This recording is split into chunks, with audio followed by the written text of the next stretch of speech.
sommes ici espérant qu'un jour le Seigneur viendra nous chercher. Et en espérant cela, nous devons vivre une vie appropriée. Une vie appropriée, une vie de sanctification, sans laquelle nul ne verra le Seigneur. Ce n'est pas une personne qui a accepté Jésus-Christ seulement, mais une personne qui vit la vie de sanctification. En Christ, plus précisément. Dis à ton voisin, c'est celui-là qui vit la vie de sanctification en Christ qui verra le Seigneur. Dis encore cela à ton voisin, de l'autre côté.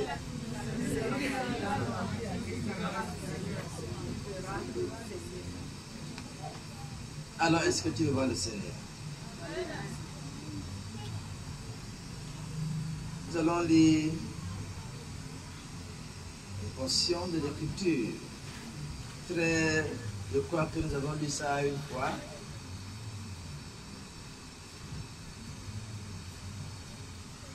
Dans Romains chapitre 12. Ceci ce n'est qu'un rappel.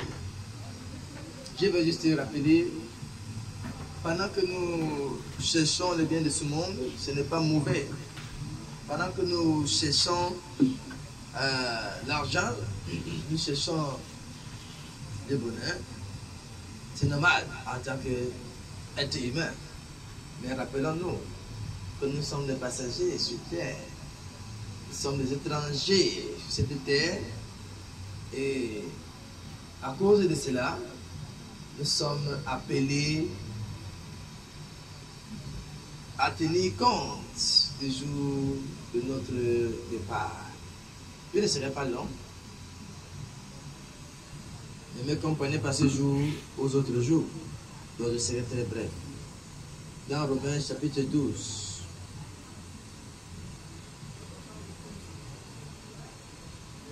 Versets 1 et 2. Je lis. Je vous exhorte donc, frères, par la compassion de Dieu, à offrir vos corps comme un sacrifice vivant, saint, agréable à Dieu. Ce qui sera de votre part un culte raisonnable. Ne vous conformez pas au siècle présent, mais soyez transformés par le renouvellement de l'intelligence, afin que vous discerniez quelle est la volonté de Dieu, ce qui est bon, agréable et parfait. Voilà en effet ce que j'aimerais que nous comprenions. Ceux qui sont déjà éveillés spirituellement peuvent comprendre que chaque jour nous approche du moment, du grand jour de son avènement. Un petit conseil.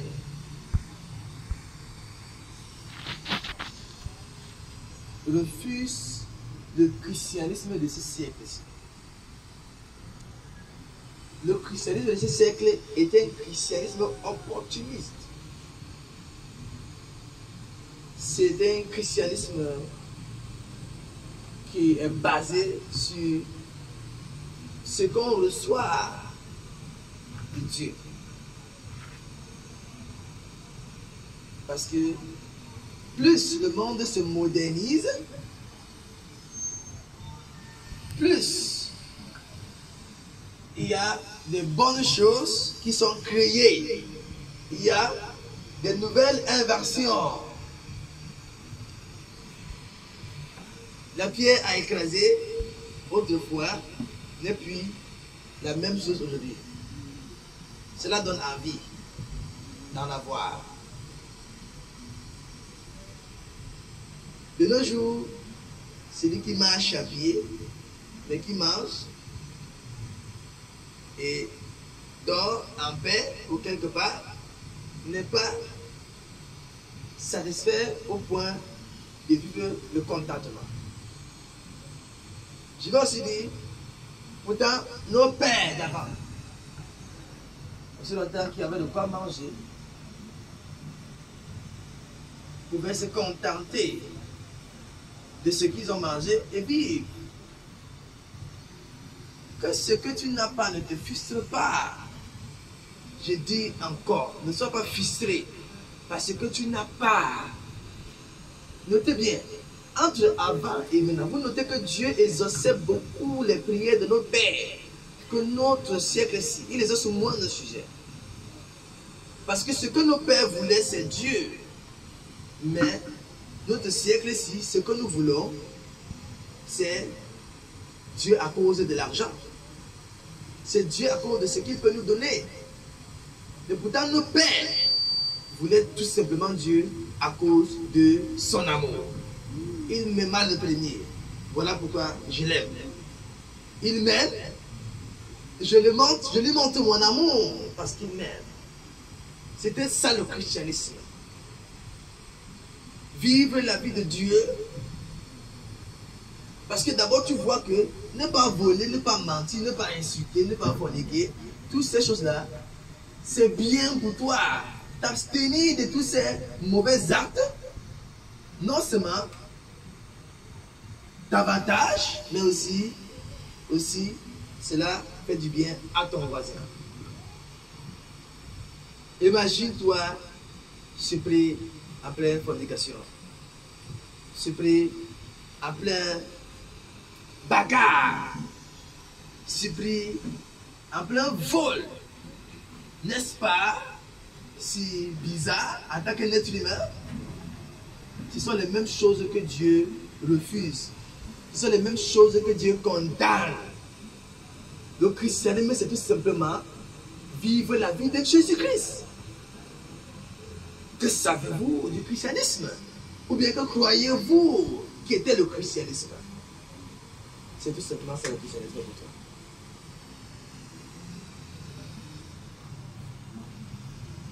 Alléluia. Tu veux, par exemple, l'argent, Dieu a automatiquement mis un système par lequel tu peux avoir l'argent. Et par moment, il peut t'aider. Pas tout le temps. Ce n'est pas obligé. Il a déjà mis un système par lequel tu auras l'argent. Et ce n'est donc pas tout le temps qu'il te donnera cet argent. Tu devras aller toi-même chercher. Voilà pourquoi des fois, pour prier, pour demander, il ne donne pas. Parce qu'il veut que toi-même tu cherches. Mais pourquoi tu vas prier, il va donner. Si Dieu est un Dieu qui donne seulement, il ne nous aide à rien. Alors, un enfant doit apprendre à travailler soi-même. C'est ce que nous apprenons les enfants, non? Voilà pourquoi Dieu aussi est intéressé à te voir travailler. C'est là pourquoi il a d'abord mis automatiquement un système. Je disais ça dernièrement à quelqu'un. Dieu a mis automatiquement un système. Ce système-là te permet de travailler. Il a créé la pluie, le soleil, qui font pousser tout ce que tu sèmes.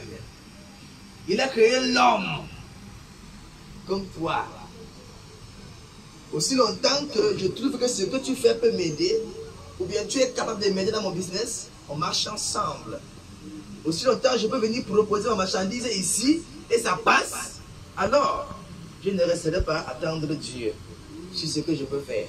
Voilà tout simplement ce qui dit certains d'entre vous. Alléluia. En tant que des enfants de Dieu, ne négligeons pas ceci, parce que ça va beaucoup nous aider. Dis voisin, ceci va beaucoup nous aider. Amen. Donc,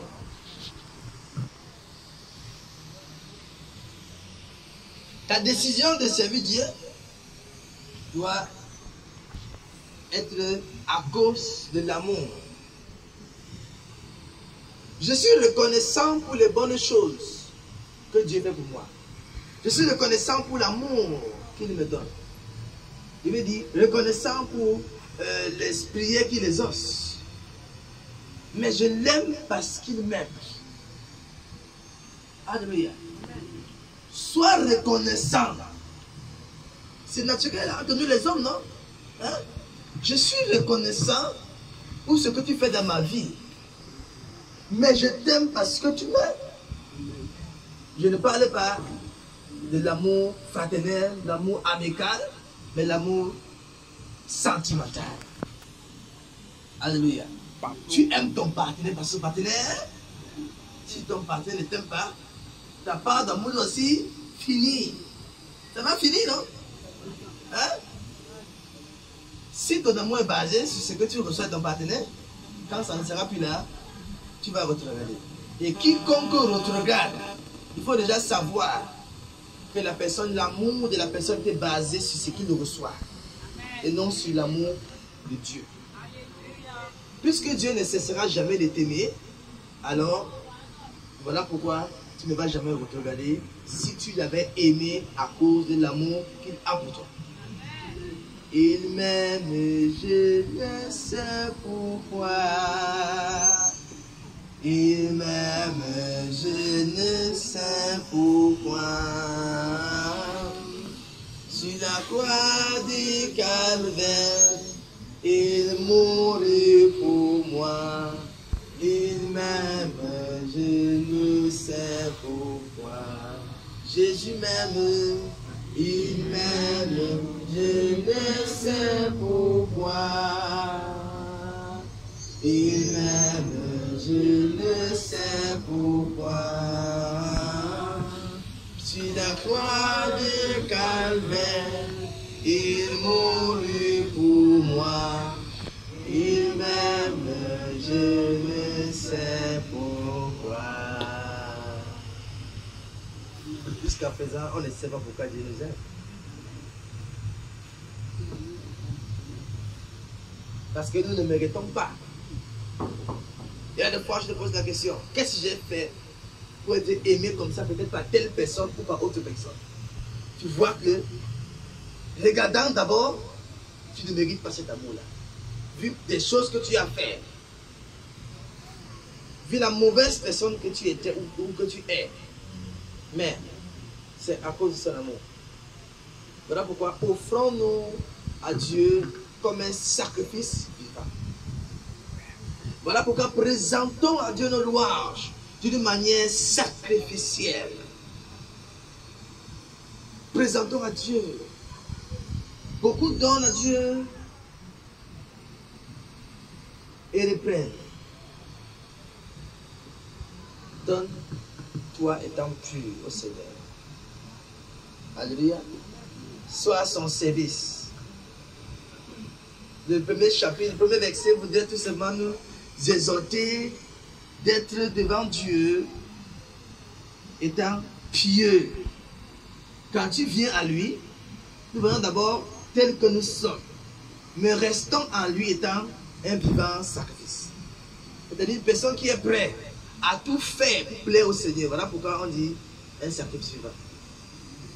Parce que tu es prêt à tout faire pour le plaire. Alléluia. Sans oublier que un sacrifice vivant, saint. Pourquoi saint? Parce que en tant que païen d'abord, nous venons à lui tel que nous sommes. Mais en tant que chrétien, venons à lui avec la sainteté. Vous comprenez, non? Hein? Un chrétien ne peut pas s'approcher de Dieu avec l'impureté et espérer que le Saint-Esprit commence à se mouvoir dans sa vie. Non. Tu vas d'abord au préalable traiter ta vie afin de t'approcher de Dieu. Voilà pourquoi plusieurs ressentent comme si Dieu les rejette. En vérité, il rejette le péché en toi. Je vais encore dire ceci. Agréable, c'est-à-dire, est une personne que Dieu peut regarder et dire, voici mon fils, voici ma fille. Je suis parmi à le Seigneur.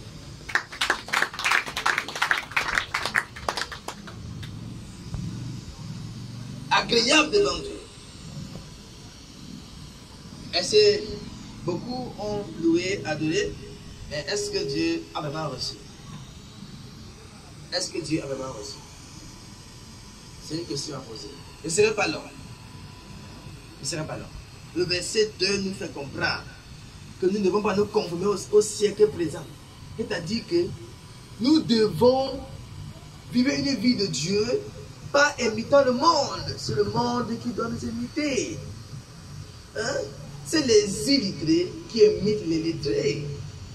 Alors le monde est considéré comme des illettrés, c'est-à-dire ceux qui ne connaissent pas Dieu du tout. Les illettrés spirituels. Et nous sommes considérés comme des personnes éduquées. Nous sommes considérés comme des lettrés spirituellement. Et nous pouvons comprendre Dieu. Nous pouvons comprendre ce que c'est que la vie parce que nous comprenons le Créateur. Nous comprenons. Pas totalement. Mais il nous a donné la grâce de le comprendre avec certaines mesures. Alors, ce qui veut dire, c'est plutôt le païen qui doit prendre l'exemple de toi. Tu ne vas pas réagir par colère, parce que tu as vu un païen réagir par colère. Quiconque est cette personne, tu ne suis pas l'exemple d'une personne qui n'a pas un retour, ou qui n'a pas d'abord préalable suivi l'exemple de Jésus-Christ. Le christianisme est basé sur Christ. C'est le Christ le fondateur du christianisme. Vous comprenez? C'est Christ le fondateur du christianisme. Quiconque tu veux imiter, tu veux prendre comme modèle, que cette personne soit d'abord un suiveur discipliné, exemplaire, agréable, saint de Dieu, de Jésus-Christ. Alors, je vais finir avec quelques mots. J'aimerais que vous puissiez comprendre la nécessité de vivre une vie différente de celle du monde. Le monde est attiré par les choses du monde. Nous poursuivons les choses de l'esprit. L'amour, patience, quoi d'autre? Beaucoup d'entre vous ne connaissent pas. Beaucoup ne connaissent pas. Quels sont les fruits de l'esprit? Comment voulez-vous donc suivre? Si on pose la question, quels sont les fruits de la chair? On va citer mensonge, haine, sorcellerie, tout ça. Mais quels sont donc les fruits de l'esprit? Vous connaissez bien les fruits de la chair? Mensonge, voler, tout ça, tout ça. Combien de fruits de l'esprit y a-t-il? Et quand on dit poursuivez le royaume de Dieu et sa justice, qu'en savez-vous par rapport? Beaucoup ne connaissent pas. Qu'est-ce qu'il y a au ciel que nous devons poursuivre? La vie du ciel, la discipline du ciel, l'amour qu'il y a au ciel. Bref, tous les fruits de l'esprit là sont les mêmes fruits qu'on trouve au ciel. Et en tant qu'un citoyen du ciel, tel que la Bible t'appelle, tu dois poursuivre les choses du ciel.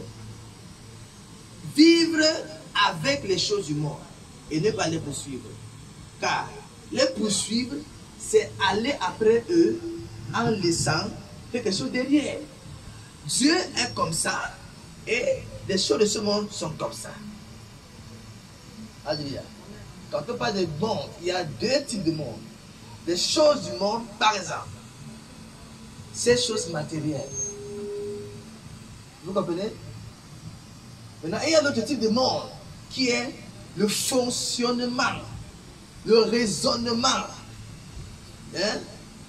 des gens qui ne connaissent pas Dieu. Voilà pourquoi on dit monde. C'est juste que le français a eu un langage limité. Le français a été limité pour pouvoir donner à chacun son interprétation. Alléluia. Hein? Il y a ce qu'on appelle cosmos et éon. Hein? Cosmos c'est monde, éon c'est toujours monde. Mais quand on parle de ce qu'on appelle système, hein? Quand on parle du système, on parle des éons, c'est-à-dire la compréhension maléfique des hommes. Hein? Le mal en question dans le cœur de l'homme, le moyen de penser, ceux qui ne connaissent pas Dieu, le moyen de réfléchir dans la vie. Hein? On appelle ce type de monde quoi? Éon. Hein? Maintenant, on appelle le monde dans lequel nous vivons maintenant, là où nous deux nous vivons, cosmos. Vous voyez, non? Maintenant, le français n'a pas eu assez de mots pour pouvoir interpréter ça. Le français est pauvre, l'anglais est pauvre. Voilà pourquoi tu entends monde et monde. Vous comprenez, non?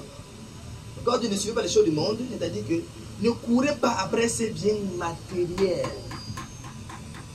Parce que Dieu les a placés de sorte à ce que quiconque court derrière eux l'abandonne. Parce qu'en courant, tu seras distrait. En étant distrait, tu vas te trouver en train d'entrer plus profondément, ça va emporter ta tête. Voyons par exemple plusieurs de ces riches. Certains étaient des gens étant pauvres et couraient devant Dieu tout le temps. Mais au fur et à mesure que l'argent venait, l'argent les occupait. Ah vraiment, je suis occupé. Donc, je ne sais pas parce que pour être aujourd'hui, mais parce que je dois faire un voyage de business tel. Au fur et à mesure, en tant que bon. Maintenant dans les Australie, Canada, France, tantôt tu es en France, tantôt tu vas faire quitter le cas. Voilà pourquoi je n'interdis pas de poursuivre, c'est-à-dire, je n'interdis pas d'avoir l'argent. Je n'interdis pas de chercher l'argent, mais ne poursuis pas l'argent. C'est-à-dire qu'à un niveau où tu vois que ça peut déjà t'empêcher avec une limite, tu n'es pas obligé d'avoir tout l'argent du monde. Vous comprenez? C'est un conseil que je vous donne. Tu n'es pas obligé d'avoir tout l'argent du monde. Quand tu vois qu'il y a un niveau où l'argent là vient toujours, et le niveau là, tu vas seulement voyager partout dans le monde entier et ne pas avoir le temps de t'asseoir pour dire que je fais l'église, même si je voyage, je pars en Australie, il y a une église là-bas, je fais. Tu n'as pas le temps là. Sache que non. Le voyage là, tu annules comme ça là. Ou tu choisis quelqu'un dans ton entreprise qui va effectuer le voyage là pour toi. Et cependant, toi, tu restes dans ton pays, faire ton église. Parce qu'après tout, tu iras laisser. Voilà. Ne réponds pas. Tu iras laisser. Voilà. Tu vas laisser. Amen. C'est une pure vérité. Voilà pourquoi la Bible dit les riches entreront difficilement au ciel. Il est plus facile pour un chameau d'entrer dans le tour de l'église, là où vous mettez difficilement les fils là. Le chameau entre là-bas facilement, contrairement aux riches. Vous dites que parce que la richesse amène l'homme à être loin de Dieu. La plupart des personnes riches sont tentées par l'égarement. Ils sont attirés par l'égarement. Plus en plus, ils se sentent que non, je vais absenter l'église aujourd'hui parce qu'il y a un truc que si je ne signe pas le document aujourd'hui là, les millions vont perdre. Mais sans oublier que tu as les milliards en banque. Tu ne peux pas jeter un peu les millions si à l'autre personne pour aller à l'église. Tu veux avoir ça pour toi seul. Ça sème la cupidité dans ton cœur. L'envie de beaucoup avoir. Et quand l'envie vient dans ton cœur, tu dis pour avoir beaucoup, il faut limiter tes jours de culte. Et puis s'il faut limiter tes jours de culte, tu commences à venir peut-être une fois. Encore tu vas maintenant comment? Peut-être bon, par mois il faut qu'il vienne une fois. Oui, au moins je ne dis pas que j'abandonne Dieu. Après on attend, non, il faut que je commence à regarder l'église dans les réseaux sociaux. C'est-à-dire que j'ai mon téléphone, j'ai ma télé. Quand je vois que j'ai voyagé pour aller à l'Australie, je m'assois devant la télé, je visionne un peu l'église. Après tu vas visionner, oui. Tu n'as jamais le temps de Dieu. Cela va détruire ta vie spirituelle. Vous les internautes là, vous me suivez sur Facebook, vous ne venez pas venir vous asseoir là. Je ne suis pas sûr que votre christianisme peut atteindre ceux-ci là. Entre ceux qui sont là et ceux qui regardent là, c'est le jour et la nuit. Parce qu'ils profitent de ce que vous ne profitez pas. Alléluia. Les réseaux sociaux sont faits pour aider des personnes incapables d'arriver à l'église. Ce n'est pas là pour que d'autres puissent faire culte. Pourtant, ils ont la possibilité d'arriver ici. Si tu as la possibilité d'arriver à l'église et tu regardes plutôt à la télé ou bien aux réseaux sociaux, Dieu n'agrée pas cela. Dieu ne te considère pas comme une personne qui a été constatée dans sa présence. C'est très faux. Au nom de Jésus-Christ. C'est très faux. Alors c'est pour dire, bien aimé, faisons très attention. Ce monde-ci, là, ce qu'ils cherchent, nous ne cherchons pas ça. Ok? Alléluia. Ou encore, si mon langage est exagéré, ce monde-ci, c'est qu'ils poursuivent. Nous ne poursuivons pas ça. Vous comprenez? Ce n'est pas interdit de chercher, mais ne poursuivez pas. Vous comprenez, non? Il y a une différence entre chercher comme ça, chercher, et poursuivre. Poursuivre, c'est aller avec. aller derrière, là où ça part, tu pars. Si l'argent se trouve en Australie, tu pars là-bas. L'argent se trouve au Canada, tu pars là-bas. Tu poursuis, non? Mais si tu cherches, tu peux trouver ça à Market même. Alléluia.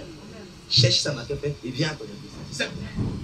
Dis voisin, cherche l'argent là autour de toi. Et viens à l'église. Amen.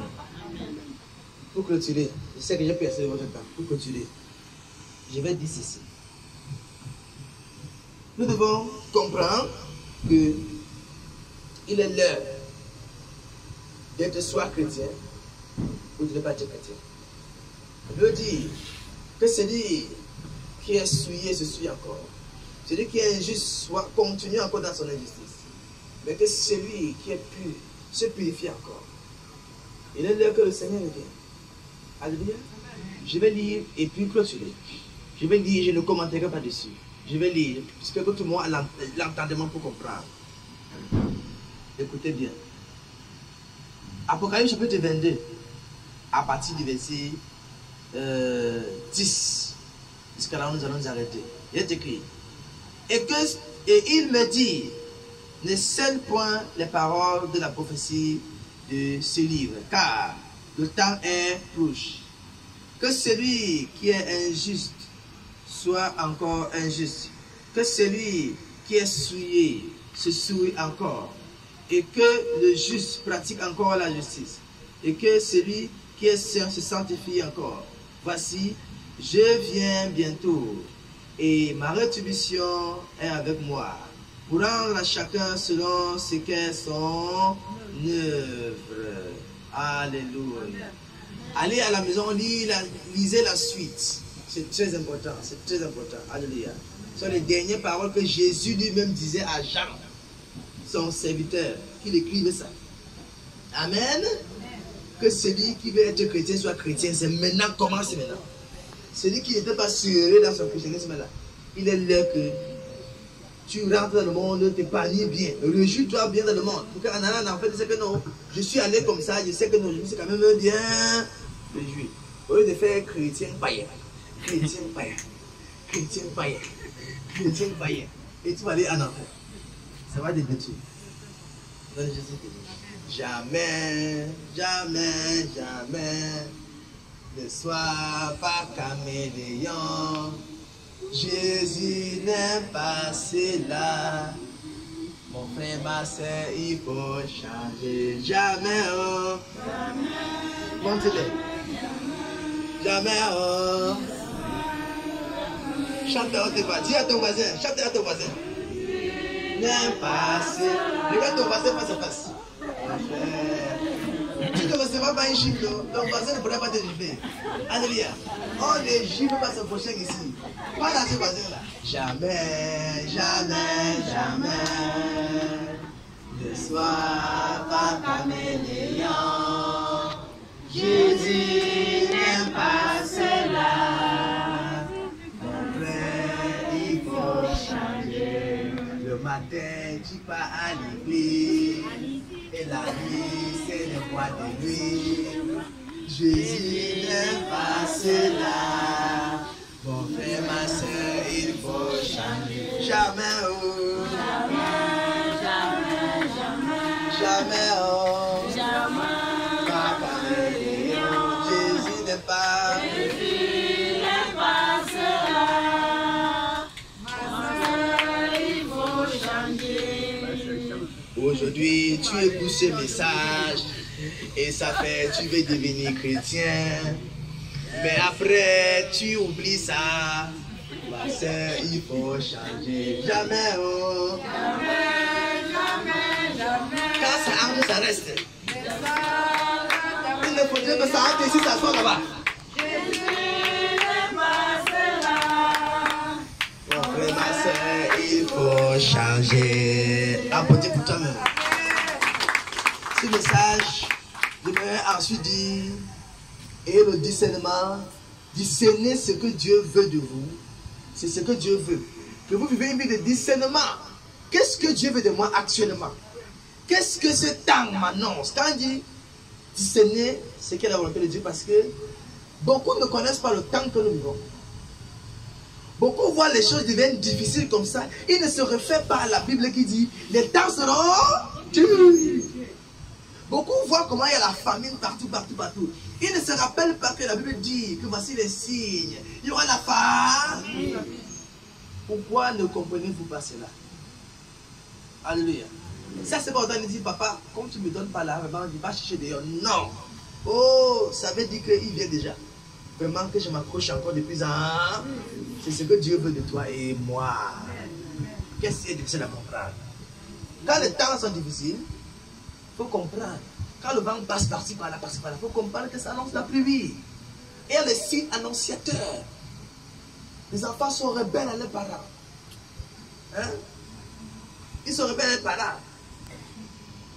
Beaucoup, il y a le mal partout. Quelqu'un est prêt à vendre son frère pour de l'argent. Hein? Et vous dites que c'est la génération. Non, c'est le temps. C'est le temps. C'est le temps.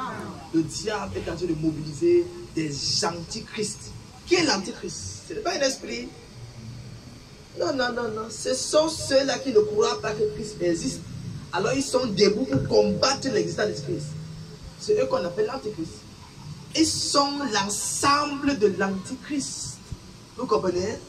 Ce n'est pas qu'un esprit va descendre, il va commencer à faire les miracles. Ces faux pasteurs, ces faux prophètes et ces fausses religions-là sont comme ça l'antichrist en général.